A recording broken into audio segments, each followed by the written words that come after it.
నమస్కారం. నేను చందు. ఓటమి వీడియో చివరి వరకు చూడండి. ఒకవేళ ఛానల్ని సబ్స్క్రైబ్ చేసుకోకపోతే ఫస్ట్ సబ్స్క్రైబ్ చేసుకోండి. గెలుపు ఇచ్చే ఆనందం కన్నా ఓటమి ఇచ్చే బాధ బలంగా ఉంటుంది. ఈ బాధ మనలను కుంగదీయకూడదు, మరింతగా ప్రేరేపించాలి. అప్పుడే ఓటమికి భయం ఉండదు. గెలిచినా ఓడినా మనం ఇక్కడే బతకాలి. గమ్యం చేరడానికి పోరాడాలి. గెలుపు నేర్పలేని ఎన్నో పాఠాలను ఓటమి నేర్పిస్తుంది. ఈరోజు ఓటమి రేపటి గెలుపుకు నాంది అని గుర్తుంచుకోవాలి.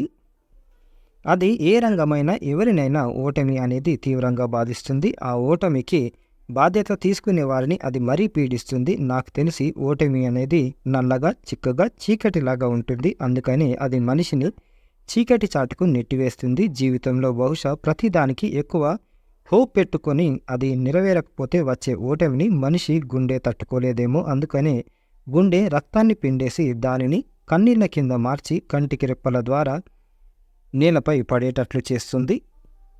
తనకు అంతా మంచి జరుగుతుందని ప్రతి మనిషి అనుకుంటాడు. సాఫీగా సాగినంతకాలం బాగానే ఉంటుంది. ఒక్కోసారి తన వల్లే తెల్లారుతుంది అని కూడా అనుకుంటాడు. తాను అందరికన్నా అది కూడానని ఒక రకమైన ధీమాకి వెళ్ళిపోతాడు. ఈలోగా ఈగో వచ్చి చేరుతుంది. ఇక మనుషులు కనబడరు. తాను అతీతుడనని, దైవ సమానుడని ట్రాన్స్లోకి వెళ్ళిపోతాడు. ఒక ఊహా ప్రపంచాన్ని కట్టుకొని ఆ గోడల మధ్య ఉండిపోతాడు. తన చుట్టూ జరిగే మార్పులను పట్టించుకోడు. తన కళ్ళు మూస్తే రాత్రవుతుందని, కళ్ళు తెరిస్తే తెల్లవారుతుందనే భావనలో ఉంటాడు. వాస్తవాన్ని ఒప్పుకోక తప్పదు. ఇలాగా ఉన్న నేపథ్యంలో ఒక్కసారిగా తన కోటకు బీటలు వారితే, ఊహా ప్రపంచానికి గండిపడితే అతను లేదా ఆమె గుండె తట్టుకోలేదు. కానీ వాస్తవాన్ని ఒప్పుకోక తప్పదు. వాస్తవం ఎర్రగా కఠినంగా ఉంటుందేమో, చూడగానే అది భయపడుతుంది. కానీ వాస్తవమే నిజమైన జీవితం. ఒప్పుకొని తీరాల్సిందే. మెల్లమెల్లగా వాస్తవానికి అలవాటు పడవలసిందే. గౌరవాన్ని, స్థితిని నిలబెట్టుకోవాలి. సమాజంలో ఒక్కొక్కరికి ఒక్కోసారి నడమంత్రపు సిరి వచ్చి పడుతుంది. మరికొందరికి అందనంత గౌరవం వస్తుంది. అంతటి గౌరవాన్ని వారు ఊహించి ఉండరు. కానీ ఈ గౌరవాన్ని, స్థితిని నిలబెట్టుకోవాలి, కాపాడుకోవాలి. గ్రీకు తత్వవేత్త అరిస్టాటిల్ ఒక మాట అన్నాడు, ఒక వ్యక్తిత్వాన్ని మనం అర్థం చేసుకోవాలంటే అతనికి అధికారం ఇచ్చి ఉండాలి. అరిస్టాటిల్ ఎలాంటి అధికారం ఇచ్చి చూడాలో చెప్పలేదు, కానీ అధికారం మనిషిని అంధకారంలోకి నెడుతుందని మాత్రం చెప్పదలిచి ఉండవచ్చు. ఓటమి గట్టిపాఠం నేర్పుతుంది. అది మన దృక్పథాన్ని మారుస్తుంది. చూసే చూపును మారుస్తుంది. గుంతల రోడ్డు వైపు వెళితే గట్టి దెబ్బ తగులుతుందని, కనుక ఆ దారిన మరెప్పుడు ప్రయాణించకూడదని చెప్తుంది. నిన్ను అందరూ వదిలేసి వెళ్ళిపోతారని చెప్తుంది.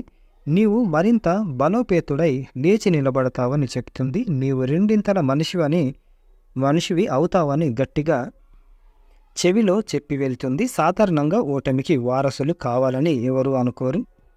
అది అలా వచ్చేస్తుంది. అలా వచ్చినప్పుడే గట్టును నిర్మించుకోగలం. ఆది మానవుడు అనుకునేవాడట, కంటికి కనబడిందల్లా తిని బలంగా ఉండవచ్చని. కానీ పోయే కొద్దీ తనకు తెలిసింది అన్నిటినీ తినలేము. కొన్ని చేదుగా ఉంటాయి, కొన్ని తీయగా ఉంటాయి, మరికొంటింటిని తింటే చనిపోతామని. ఇది ఒక్కరోజులో తనకు తెలియలేదు. కొన్ని కోట్ల సంవత్సరాలకు ఇలాంటి తత్వం బోధపడింది. అతని ముందు మనమెంత గట్టిగా 70 ఏళ్ళు బతుకుతామో ఏమో. ఇందులో బలం 20 ఏళ్ళు ఉంటుంది. మంచి చేసినా చెడు చేసినా ఈ 20 ఏళ్ళకిదే చివరి వరకు వస్తుంది. మంచి చేయగలిగితే నీతో పాటు అందరూ చివరి వరకు దానిని గుర్తుపెట్టుకుంటారు. రేపటి రోజున నీవు గుర్తొస్తే ఏడుస్తారు, చెడు చేస్తే మర్చిపోతారు. ఒక ఆసుపత్రి వద్ద 100 మంది గుమిగూడి ఉన్నారు. ఏంటని ఆరా తీశాను. ఒకతను చెప్పాడు, వాళ్ళ ఊరి సర్పంచ్ ఆసుపత్రిలో ప్రాణాలతో పోరాడుతున్నాడట. అతను బతకాలని బయట వీరందరూ తమ మనోశక్తిని, ప్రాణశక్తిని అతని ప్రాణానికి తోడుగా పంపుతున్నారు. పర్వాలేదు. ఈ రోజుల్లో ఒక రాజకీయ నాయకుడికి ఇలా కూడా ఉన్నారా అనిపించింది. రెండో రోజు ఆ ఆసుపత్రి వద్ద ఏ ఒక్కరూ లేరు. వాకప్ చేయగా అతను బ్రతికాడు, డిశ్చార్జ్ అయ్యాడు. అతనిని ఈ వచ్చిన వేలాది మంది తీసుకొని వారి ఊరికి వెళ్ళిపోయారు. ఇది విన్నా నాకు చాలా సంతోషం వేసింది. మనం ఎన్నోసార్లు అనుకుంటాం మనం మనుషులం, మన ఎమోషన్స్ని బాగా బయటికి చెప్పగల జీవులం మనం. తొలుత అంతర్మదనం చెందిన తుదకు అర్థమయ్యేలా అందరికీ చెప్పగలం. మనం మనుషులం.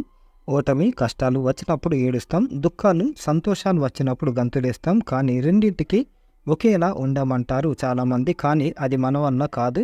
ఎందుకంటే మనం మనుషులం, కష్టానికి సంతోషానికి ఒకేలా ఉండమంటే అది ఎలాంటి ఫీలింగ్స్ లేని భౌతిక పదార్థం ఉండగలుగుతుందేమో కానీ మనిషి వల్ల కాదు.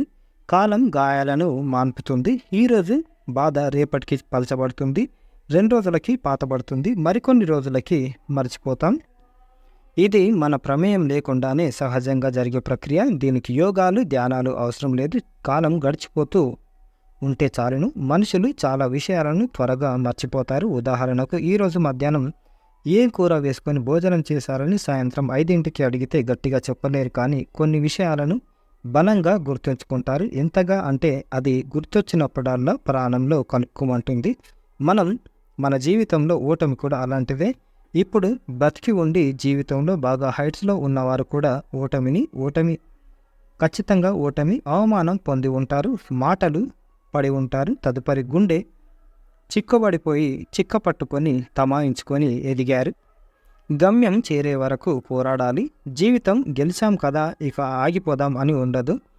ఓటమి కదా ఇంకా అంతే అయిపోయింది అనడానికి వీలు లేదు. ఈ రెండింటిని పట్టుకొని అలా వెళ్ళిపోతూ ఉండాలి. గెలుపు ఇచ్చే ఆనందం కన్నా ఓటమి ఇచ్చే బాధ బలంగా ఉంటుంది. ఈ బాధ మనలను కుంగదీయకూడదు, మరింతగా ప్రేరేపించాలి. అప్పుడే ఓటమికి భయం ఉండదు. గెలిచినా ఓడినా మనం ఇక్కడే బతకాలి. గమ్యం చేరడానికి పోరాడాలి. ఈరోజు ఓటమి రేపటి గెలుపు అని గుర్తుంచుకోవాలి. గెలుపు నేర్వలేని ఎన్నో పాఠాలను ఓటమి నేర్పిస్తుంది. అందుకే మన పెద్దలు అంటారు, జీవితంలో ఏది జరిగినా అది మన మంచికే అని. క్రీడాకారుల జీవితాలు చూడండి, నిరంతరం గెలుపు ఓటంలే. ఒక మ్యాచ్లో ఓడిపోతారు, మరో మ్యాచ్లో గెలుస్తారు, మళ్ళీ ఓడిపోతారు, మళ్ళీ గెలుస్తుంటారు. అందుకే జీవితంలో ఓడిన వారిని క్రీడాస్ఫూర్తిగా తీసుకోండి అంటారు. ఇటీవల ఒరిస్సా ఎన్నికల్లో ఓడిన మాజీ సీఎం నవీన్ పట్నాయక్ ఎన్నికల్లో ఓడిపోయినంత మాత్రాన సిగ్గుపడాల్సిన పని లేదు అన్నారు. ఆయన ఏకధాటిగా 24 సంవత్సరాలు ఒరిస్సాని పాలించారు. 4 గంటల నీరెండకు కొండలు బంగారు వర్ణాన్ని కప్పుకొని మెరుస్తుంటాయి. చీకటి పడగానే అవి కూడా చీకటిలో కలిసిపోతాయి. మళ్ళీ రేపు నీరెండకు బంగారు వర్ణంలో మెరవడం మామూలే. కాబట్టి ఇది జీవితం, ఇలానే ఉంటుంది. మనం సిద్ధమైపోవాలి అని history Rafi sir, assistant professor, ఈ సారు ఇచ్చిన ఆర్టికల్ మనకిది. సార్ నంబర్ కూడా ఇచ్చారు. ఇదన్నమాట. ఒక్కసారి ఊడిపోగానే ఇక జీవితం అయిపోయింది అని అనుకోవద్దు, పరిశాన్ కావద్దు, లైఫ్ను ముగించుకోవద్దు. ఈసారి కాకపోతే ఇంకోసారి లైఫ్ చాలా అంటే చాలా బాగుంటుంది. ఇదన్నమాట ఈ రోజుకి సంబంధించిన ఆర్టికల్. లైక్ చేయండి, షేర్ చేయండి, సబ్స్క్రైబ్ చేయండి. థ్యాంక్ యూ, ధన్యవాదాలు.